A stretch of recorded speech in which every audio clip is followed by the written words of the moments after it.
तक आपने विद्युत क्षेत्र की तीव्रता ज्ञात की थी, विद्युत द्विध्रुव के कारण विद्युत विभव की गणना करेंगे। चित्र अनुभव कीजिएगा। प्लस क्यू वी ए और ये माइनस क्यू थीटा ओ ई और ये 2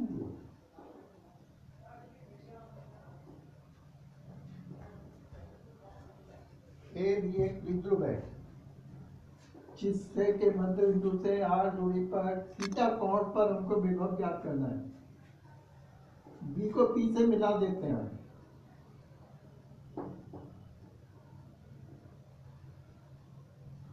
और ए को पी से।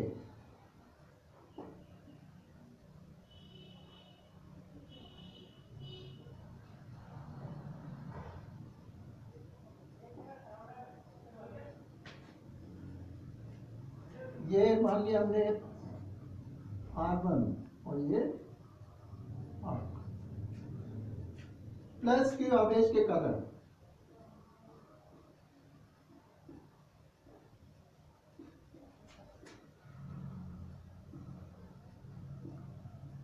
P पर विभव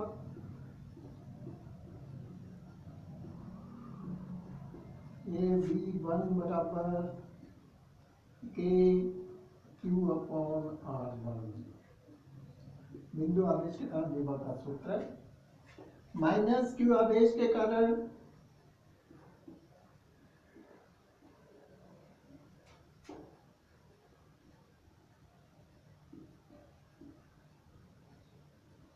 P पर विभव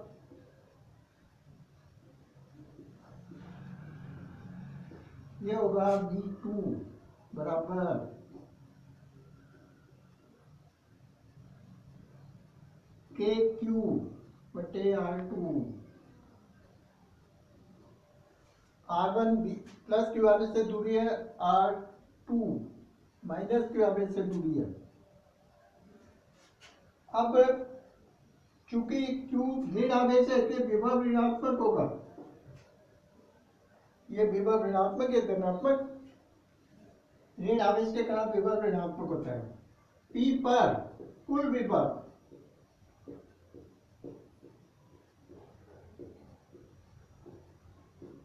V बराबर होगा V1 प्लस V2। ये अलजेब्रिक सम है क्योंकि विभव एक अदिश राशि है और जब अदिश राशि होती है तो बीजगणित के योग देखते हैं। बीजगणित योग में चिन्ह सहित जोड़ा जाता है के क्यू बटे R1 प्लस माइनस के क्यू बटे R2 और ये हो जाएगा के Q common 1 upon R1 minus 1 upon R2 और लघुत्तम ले लेते हैं के cube R2 minus R1 upon R1 R2 ये विभव है। हमें R2 माइनस R1 का मान ज्ञात करना है।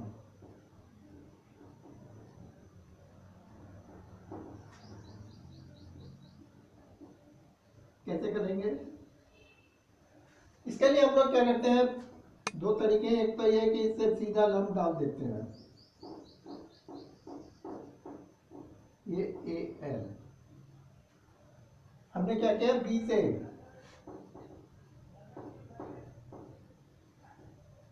AP पर लंब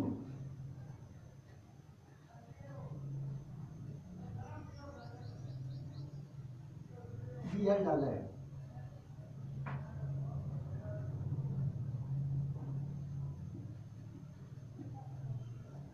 और चूंकि R हमने शुरू में ही कहा है A से बहुत अधिक है, इसलिए कोण OAP इसको मान लेते हैं कोण BOP के बराबर, और ये बराबर थीटा। मतलब हम इस कोण को भी थीटा मान लेते हैं, केवल उसी विशेष स्थिति में जब r का मान इससे बहुत अधिक है।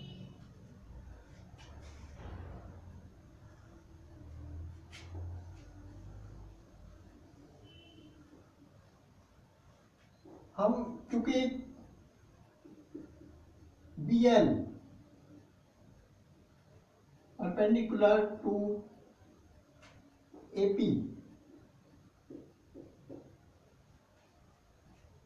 इसलिए, और चूंकि R is much greater than A, तब हम ये मान सकते हैं कि LP बराबर BP। तो आपका ये हो जाएगा, चूंकि R2 माइनस R1 ये बराबर है चित्र में AP minus BP। R2 BP है और R1 AP है, और ये आप लिख सकते हो AP माइनस LP, क्योंकि BP बराबर LP है, और ये बराबर होगा AL। R2 माइनस R1 बराबर AL। तो हमारा ये है कि B पर प्लस आवेश है, इसके कारण विभव ये है, A पर माइनस आवेश है, उसके कारण विभव ये है। चूंकि ऋण आवेश है तो विभव ऋणात्मक, दोनों का विभव कुल योग उनका बीजगणित योग है, चिन्ह सहित जोड़ा जाता है। ये क्यों कॉमन ये आ जाएगा, लघुत्तम के पास ये है। R2 माइनस R1 का मान हमको निकालना है, तो B से AP पर लंब डालते हैं, ये लंब डाला है BL, और R बहुत बड़ा है तो हम ये मान लेते हैं कि BP बराबर LP। R2 माइनस R1 चित्र में R2 है AP, और ये BP, AP माइनस BP, चूंकि BP बराबर है LP के, तो हमने BP की जगह LP रखा। AP में से जब LP घटाए तो बचेगा AL। अब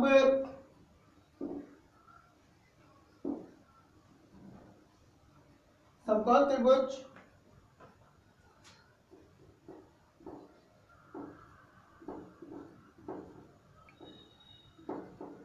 हमारा है BLA, या ये कहें कि ALB में cos थीटा ये होता है आधार बटे कर्ण।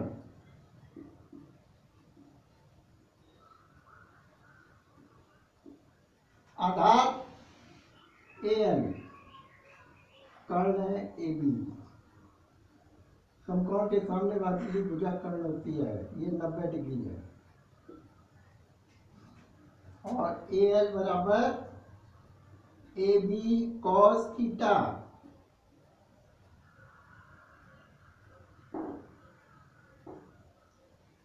cos थीटा, चूंकि चित्र में AB बराबर 2A है, तो AL बराबर 2A cos थीटा।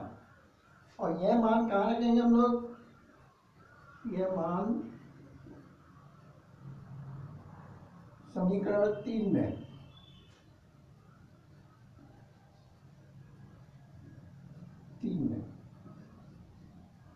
रख देते हैं। तो क्या हो जाएगा, ये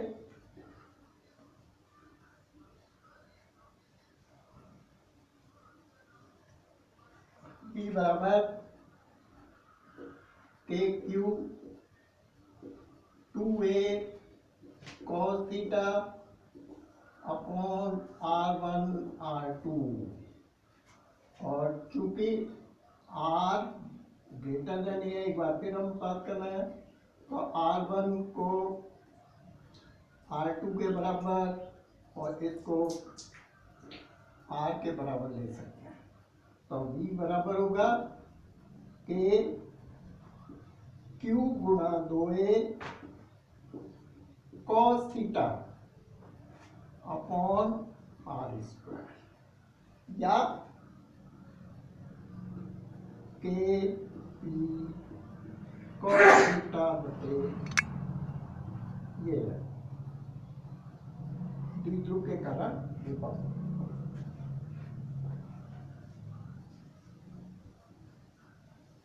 और भी कई तरीके हैं R2 माइनस R1 के क्या मान ज्ञात करने के आप, लेकिन हम ये तरीका भी है कि उनमें से चूंकि A डॉट B ये बराबर होता है ए बी कॉस थीटा, तो हम इसे लिख सकते हैं B बराबर के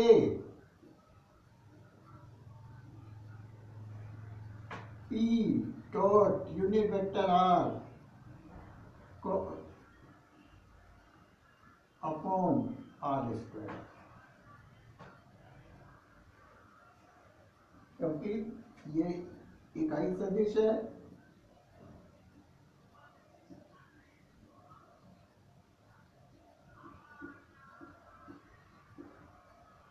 इसका मान एक होता है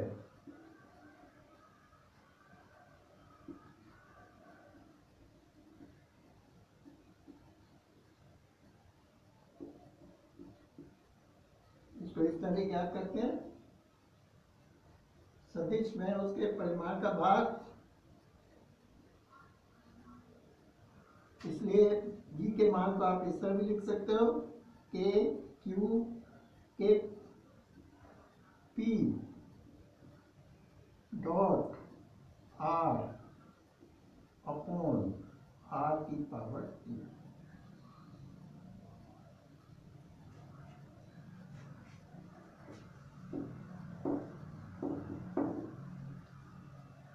मतलब यूनिट वेक्टर एक की जगह ये रख दिया है, तो ये आर और ये आर स्क्वायर आर की पावर 3।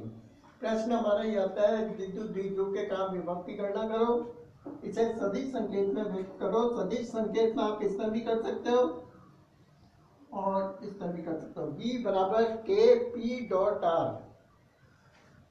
तो ये है बिंदु आवेश के काम विभव। R2 माइनस R1 के मान ज्ञात करने के तरीके कई हो जाते हैं। कुछ किताबों में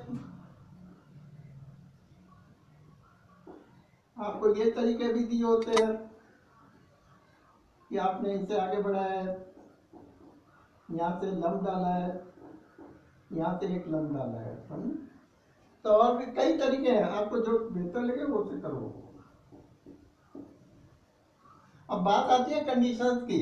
B बराबर ए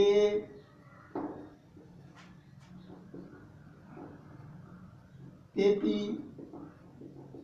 cos theta upon are square, और पहला है थीटा बराबर 0 डिग्री, कॉस 0 डिग्री बराबर ए, और बी बराबर a p upon are square. ये कंडीशन ये है। बी ए और पी बिंदु यहाँ है, यहाँ से यहाँ तक की दूरी आर प्लस क्यू और माइनस, ये विभव का अधिकतम मान है।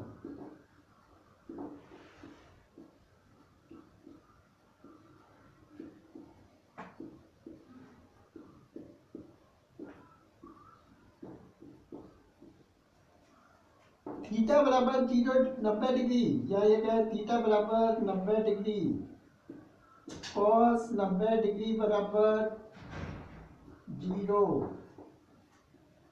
तो बी बराबर 0। ये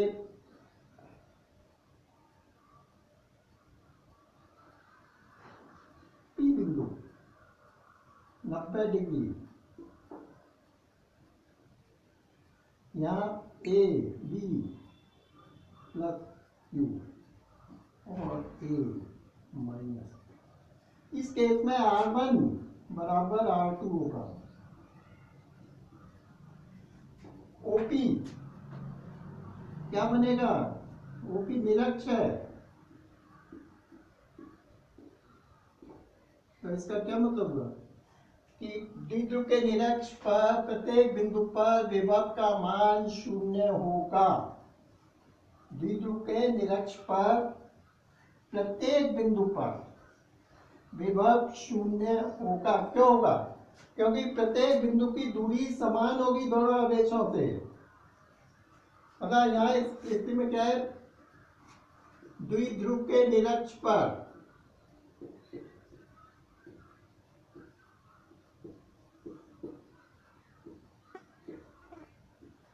प्रत्येक बिंदु पर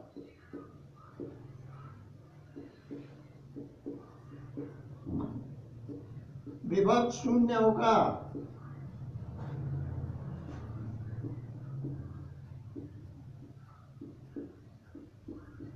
क्योंकि प्रत्येक बिंदु दोनों आवेशों से समान दूरी पर होगा।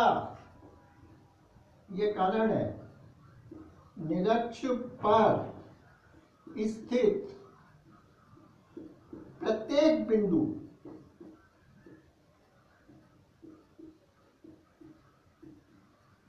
दोनों आवेशों से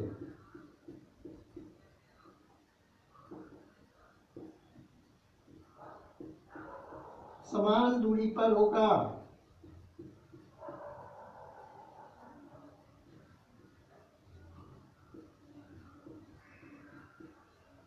इससे क्या हो जाएगा, R2 माइनस R1 ये बराबर होगा R माइनस R बराबर 0।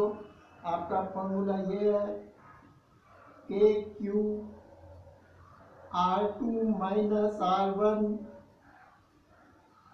अपॉन R1 R2 और ये बराबर आएगा 0। यानी थीटा बराबर 90 डिग्री ये दूसरी स्थिति है। और यहाँ आप देख रहे हो कि विभव का मान 0 आता है, cos 90 0 इसलिए क्यों है, क्योंकि दोनों आवेशों से दूरी समान होगी। और जब दोनों आवेशों से दूरी समान होगी तो R2 माइनस R1 बराबर 0 होगा। एक तीसरी कंडीशन हम ले सकते हैं,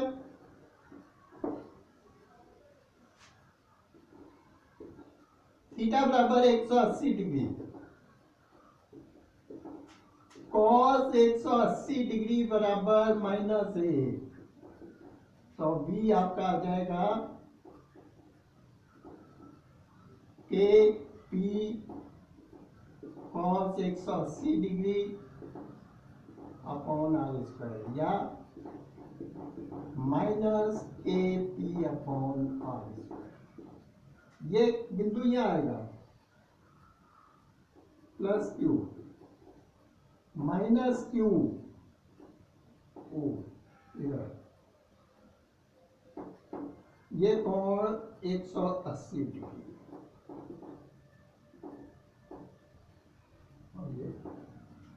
यानी द्विध्रुव के कारण विभव ऋणात्मक हो सकता है, अधिकतम होगा लेकिन ऋणात्मक, अधिकतम होगा धनात्मक, अधिकतम होगा ऋणात्मक। ऋण आवेश की ओर विभव ऋणात्मक परंतु अधिकतम धनावेश की ओर विभव।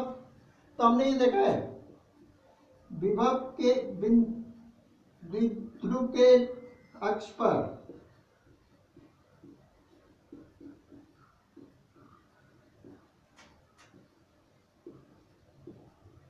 विभव अधिकतम,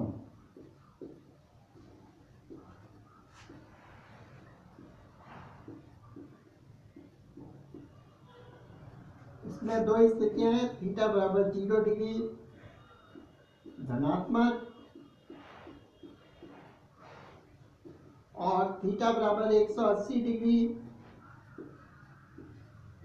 ऋणात्मक।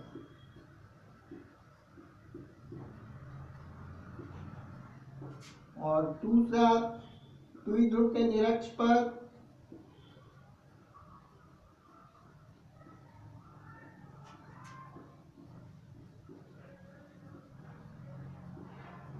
विभव शून्य है।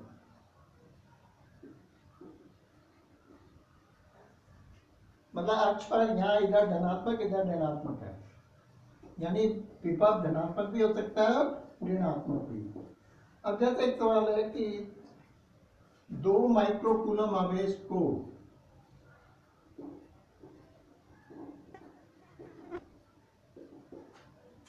उसके निरक्ष पर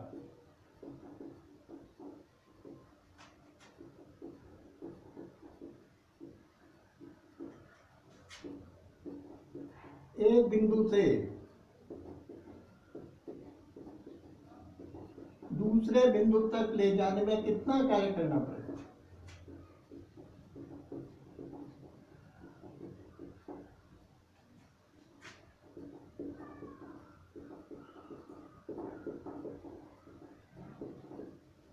कितना कार्य करना पड़ेगा?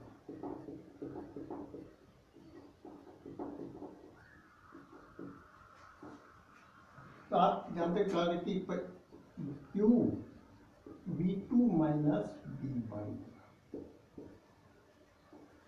ये द्विध्रुव का निरक्ष है, ये एक बिंदु है। दूसरा यहाँ V1, यहाँ V2,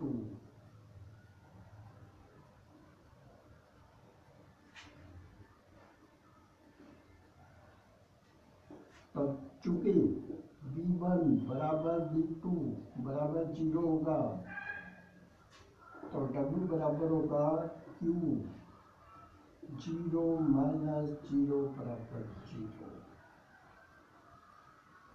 द्विध्रुव को निरक्ष पर एक बिंदु से दूसरे बिंदु तक ले जाने में कोई कार्य नहीं करना पड़ेगा। ये ना कि 2 माइक्रोकूलम आवेश, Q का मान रख भी दोगे उससे कोई फर्क नहीं पड़ेगा, 2 माइक्रोकूलम 10 हो कोई भी हो, क्योंकि प्रत्येक बिंदु का विभव 0 होता है। निरक्ष पर प्रत्येक बिंदु पर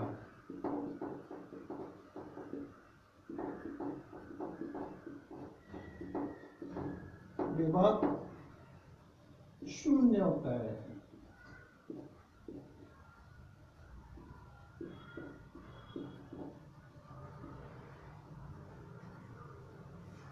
ये बिंदु द्विध्रुव के कारण विभव हमने विभिन्न कंडीशन देखे हैं, सवाल दिया है, अक्सर पूछा जाने वाला प्रश्न परीक्षा में। तो द्विध्रुव के निरक्ष पर कार्य हमेशा 0 होगा। अब बात आती है कि R और थीटा के पदों में क्या कहेंगे? इनको कहते हैं हम लोग ध्रुवीय निर्देशांक।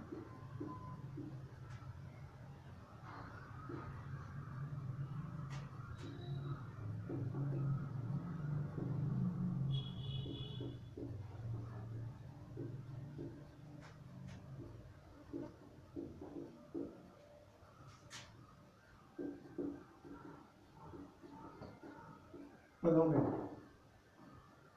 तो आपने पढ़ा होगा शायद कि dw बराबर होता है F डॉट dr। तो हमारा कहने का मतलब है कि ई थीटा ये बराबर होगा पहले dv upon dr minus sign के साथ यूनिट वेक्टर। इसी प्रकार ई थीटा ये होता है -1/r dv upon d theta unit vector. ये रिलेशन है, आपको याद रखना, लगभग इस सूत्र से आया कि du बराबर minus F dot D R और एफ बराबर minus D you upon d are vector. विभव भी इससे ऊर्जा ही है। आप ER का मान निकालोगे,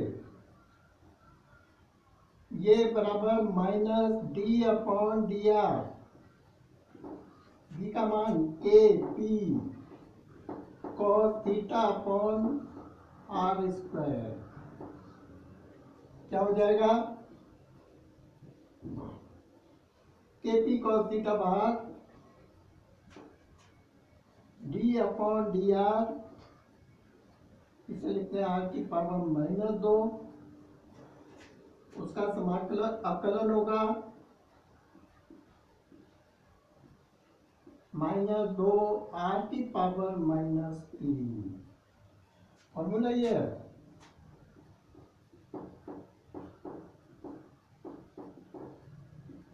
n x n-1 या n बराबर 2 है। ये माइनस प्लस हो जाएगा। फॉर्मूला आएगा 2 kp cos theta upon r इसकी पावर 3। ये ई आर का मान तीव्रता है, और E theta -1/r dr upon D theta -1/r T upon D theta K P cos theta upon are square.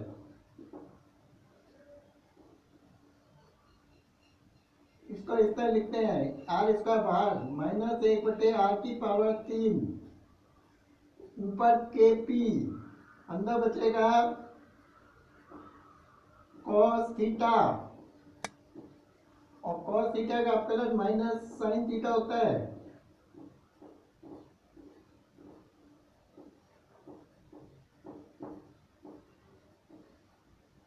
तो ये हो जाएगा E theta minus minus plus के पी साइन थीटा आर की पावर 3। ये और इनका परिणाम ही नहीं होगा, इससे निकालोगे ई आर का वर्ग प्लस ई थीटा का वर्ग। हम पिछले वीडियो में निकाल चुके हैं, निकाल कर देखो। तो ये आर थीटा के पदों में रिलेशन है किसमें, ई आर और डीवी में,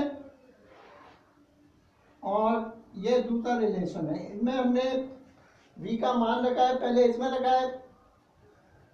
r के सापेक्ष अवकलन करना है, इसे r को छोड़कर बाकी सब बाहर ले लिया। ये r ऊपर जाएगा, माइनस हो गया, इसका अवकलन ये होगा, ये माइनस माइनस प्लस। और ई थीटा के लिए हमने r स्क्वायर को बाहर ले लिया है, थीटा को जिसके सापेक्ष अवकलन करना है वो अंदर बाकी बाहर। ये अवकलन का सीधा सूत्र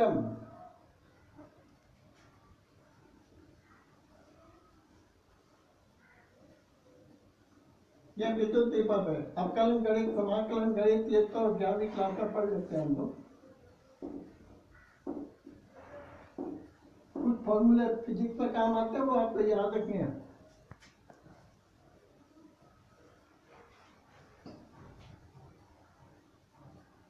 अब द्विध्रुव का लास्ट टॉपिक रहता है कि द्विध्रुव की स्थितिज ऊर्जा।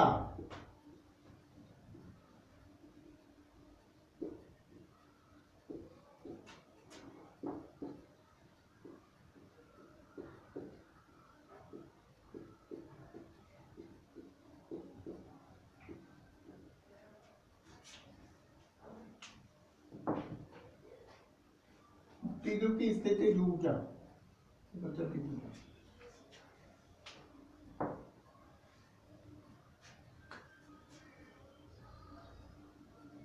यहाँ कुछ चीजें ध्यान रखें। एक तो ये कि स्थिर ऊर्जा की गणना के लिए एक निर्देश बिंदु की आवश्यकता होती है।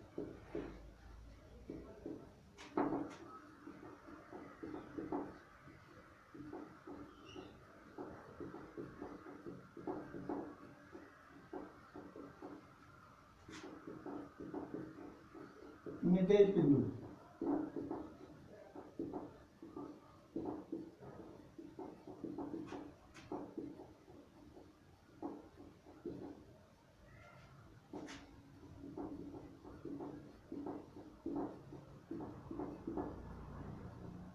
क्या होगी,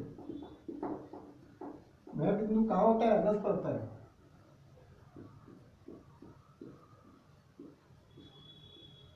जहां स्थितिज ऊर्जा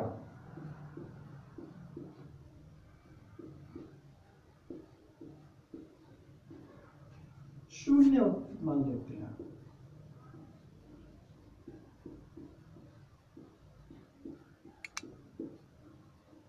तो शून्य स्थितिज ऊर्जा स्थिति से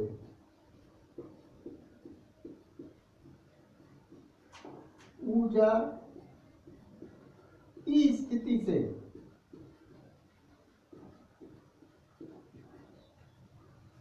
में अनंत से इसी बिंदु तक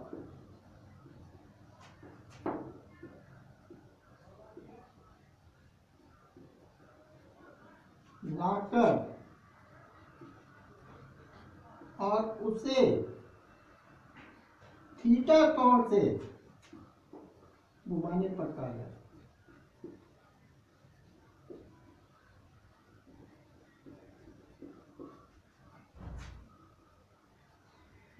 किया गया कार्य ये द्विध्रुव की स्थिर ऊर्जा कहलाती है।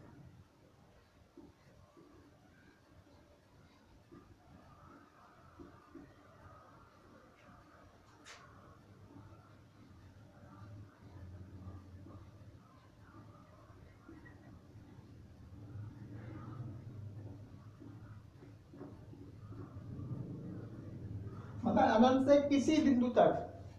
तो यहाँ इसीलिए हम लोग जब कार्य स्थिर ऊर्जा कार्य की गणना के लिए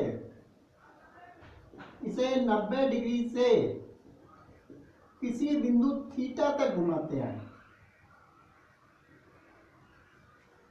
तो वॉल्यूम आघूर्ण है,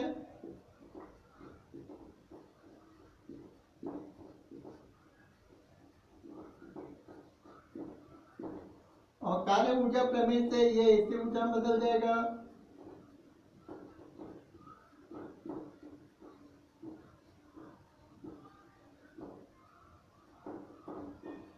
यह कार्य स्थितिज ऊर्जा में बदलेगा।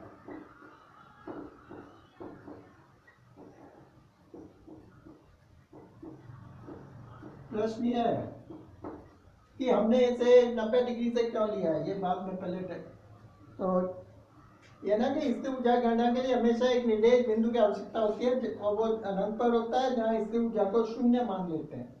शून्य स्थिर ऊर्जा की स्थिति में अनंत से किसी बिंदु तक लाकर और उसे थीटा कोण से घुमाने में किया गया कार्य। किसी बिंदु तक लाकर उसे थीटा कोण से घुमाने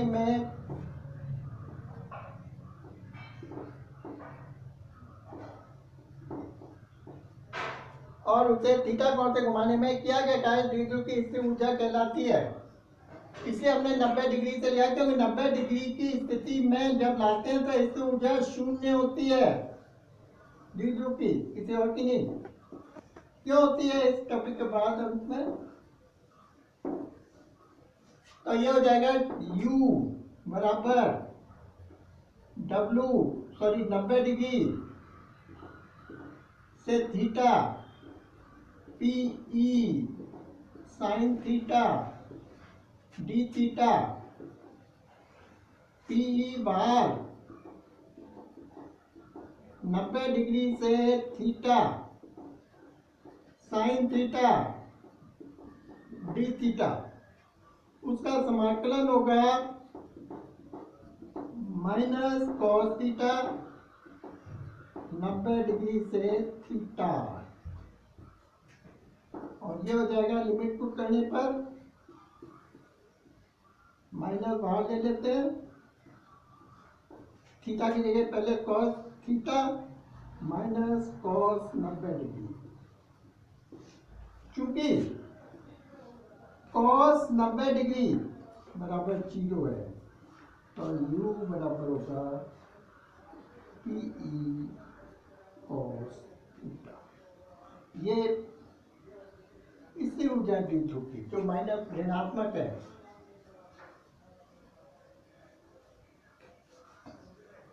द्विध्रुव की ऊर्जा। अब बात आती है कि हमने 90 डिग्री का लिया है, क्योंकि अगर अक्षीय स्थिति में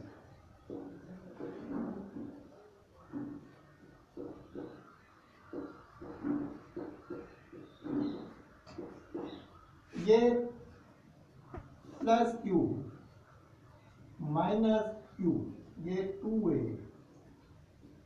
इसे यहां तक लाते हैं P बिंदु तक, तो इसके द्वारा तय की गई दूरी होती है r, और इसके द्वारा तय दूरी होगी r+2। इसमें क्या होगा, -q आवेश को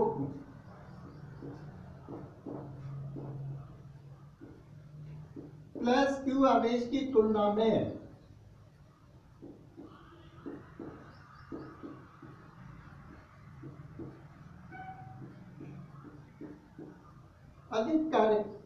अधिक दूरी तय करनी पड़ेगी, अतिरिक्त दूरी कितनी, 2a तय करनी पड़ेगी।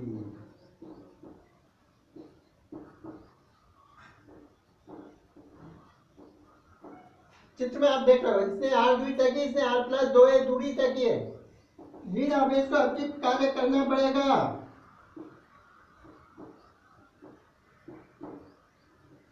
अतिरिक्त कार्य करना पड़ेगा।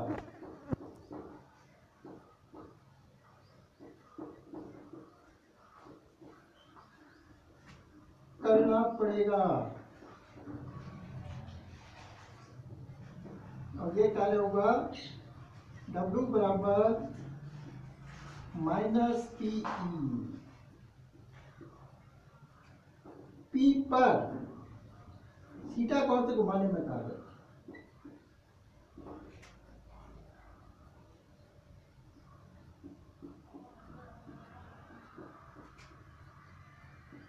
तो ये होगा W2 जो फॉर्मूला हम कर चुके हैं, PE 1 - cos थीटा, कुल कार्य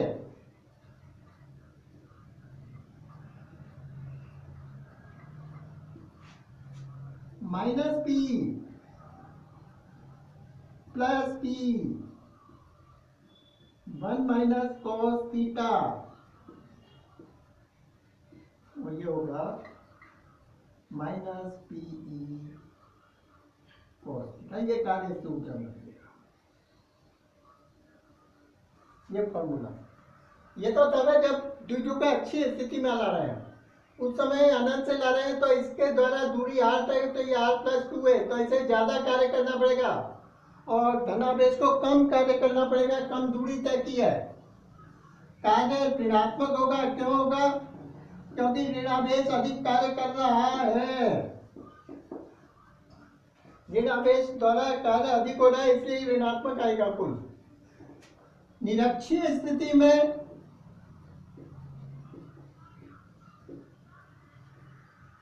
ये +q और ये P बिंदु हम इधर ला रहे हैं, तो ये दूरी, ये भी r होगी, ये भी r। निरक्षीय स्थिति में क्या है, आप चित्र में देख ही रहे हो, निरक्षीय में दोनों आवेश समान दूरी तय करते हैं,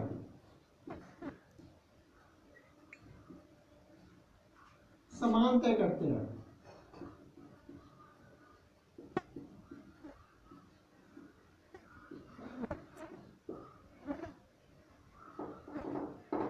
धनावेश का धनात्मक कार्य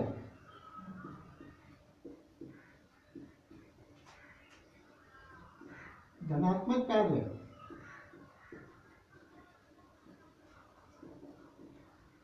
ये बराबर होगा ऋण आवेश के ऋणात्मक कार्य, धनावेश का धनात्मक कार्य ऋण आवेश के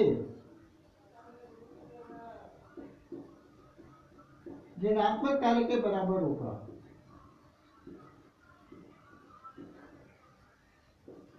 दूरी समान है इसलिए।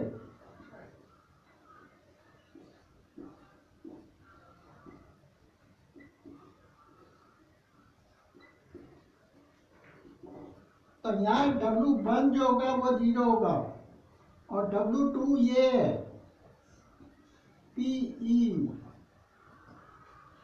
हमें तो कार्य के बराबर होगा। इसका मतलब है कि निरक्षर स्थिति को मैं अनंत से लाने पर कोई कार्य नहीं होगा। स्थिति में द्विध्रुव को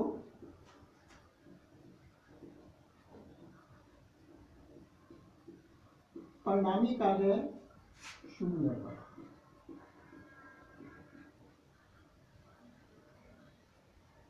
इसीलिए हमने 90 डिग्री से थीटा लिया है, जो कार्य लिया है तो का मान जो सॉरी यू हमने जो करंट किया है वो ये किया है 90 डिग्री से थीटा तो डी थीटा।